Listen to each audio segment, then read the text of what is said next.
Welcome. In this video, I'm going to show you how to install VMware on your system. All right. I already have a separate video on how to download VMware Workstation, which is the Pro version. All right. Just go ahead and look it up in the description below and check that out first. Then go back in here once you have the installer downloaded. Now, as you can see here, we have the installer.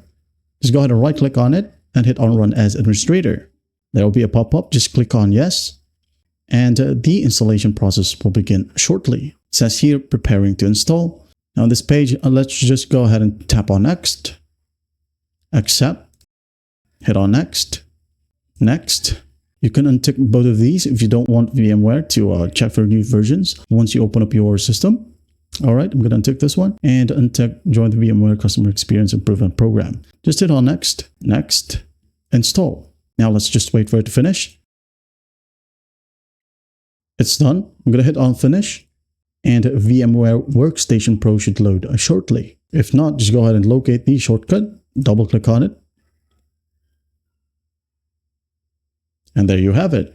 Now, if you were wondering why do I have Kali Linux right here, don't worry, I have a separate video as well on how to install the Kali Linux virtual machine. All right, and there you have it. That's basically how you install VMware. Well, I hope this video helps, and I'll see you in the next one.